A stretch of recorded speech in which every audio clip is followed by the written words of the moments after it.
Hello everyone, and welcome back to the Hungry Shark Tavern.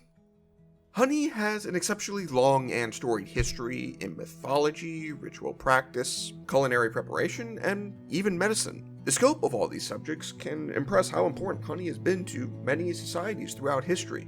The same properties touted among physics and scholars of old to enrich one's health are simultaneously the reason honey was so useful and effective at preserving foods before the advent of refrigeration.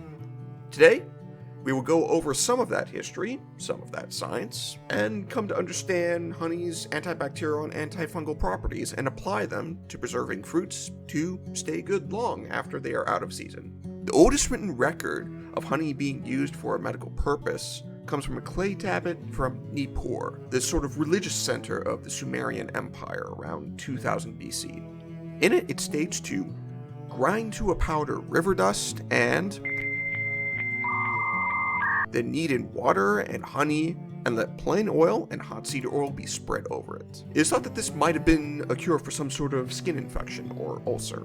There is evidence from other writings in the same time period of honey being used for the treatment of ear and eye disorders. Honey and butter paste was often used after surgery and for the healing of pierced ears. The Ebers Papyrus from 1500 BC include 147 prescriptions for the external application of honey, soaking in bandages, to dress wounds, to treat burns, for abscesses, skin sores, and scurvy, and many of these remedies often found their ways into the societies of ancient Greece, ancient Egypt, and ancient Rome. Hippocrates, sometimes known as the father of modern medicine, did not give much space, but he did extol the virtues of honey, saying that it cleaned sores and ulcers, softened hard ulcers of the lips, healed carbuncles, and running sores. He often referred to oxymel, which was a combination of honey and vinegar, and hydromel, which was a combination of honey and water to be applied topically to cure various pains and wounds. Honey continued to be a commonplace treatment for external wounds well into the Middle Ages. When King Henry V was wounded by an arrow at the Battle of Shrewsbury, honey was used on his cheek in order to help clean the wound while the arrowhead was removed. The use of honey to clean and disinfect wounds remained common medical practice all the way through World War II, until it was gradually replaced with the advent of penicillin and other antibiotics. Now that we've talked about some of the history of honey being used in helping to clean and disinfect wounds, let's go over some of the science as to how that actually happens. One of the key ingredients in honey that is responsible for this is an enzyme known as glucose oxidase.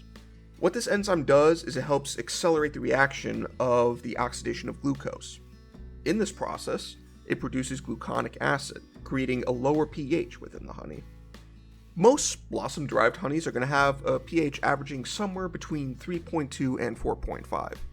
This more acidic environment tends to inhibit the growth of bacteria. It also produces hydrogen peroxide, which acts as a sterilizing agent during the ripening of honey before it achieves its lower end pH. Honey also has an extremely low water content. It is effectively a supersaturated syrup, where the majority of this mixture is pure simple sugars, and less than 15% of it is actually water. This low water content makes it very difficult for most bacteria to establish.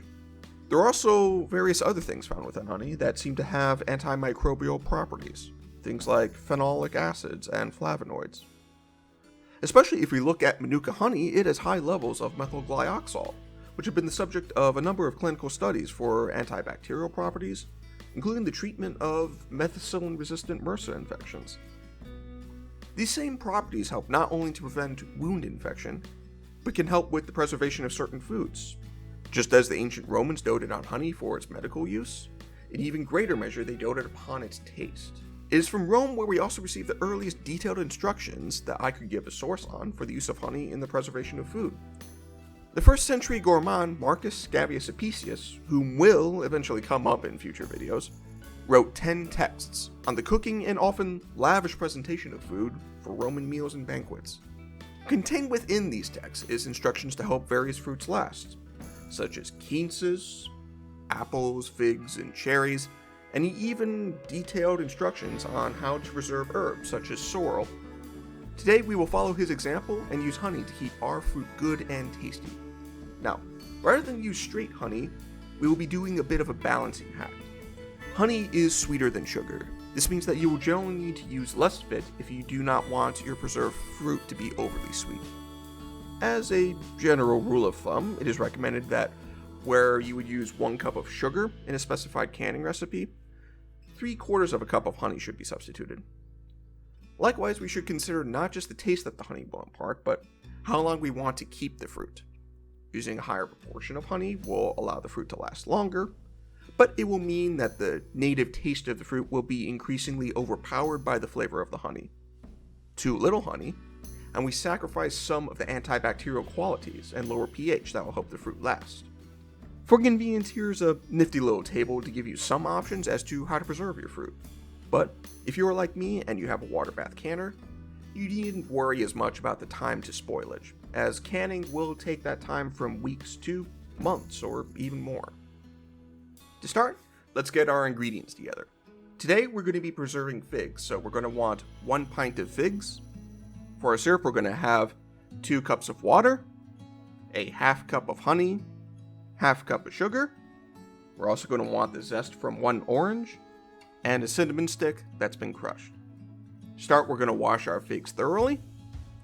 We're going to set them aside, and then in a pot, we're going to combine our honey, our water, our orange zest, and cinnamon. We're going to bring this mixture up to a boil and let it simmer for about 3 minutes. Once that has simmered and thickened into a syrup, we're going to add our figs.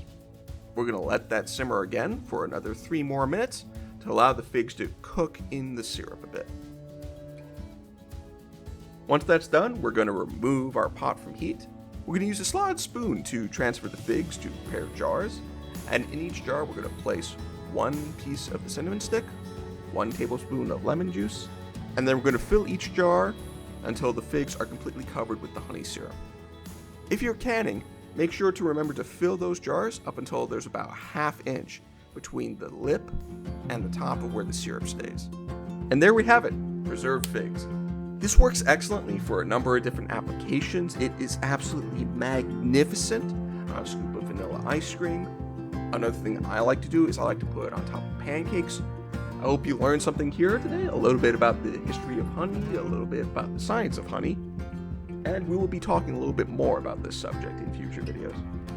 Until next time, you'll find me here at the Hungry Shark Tavern.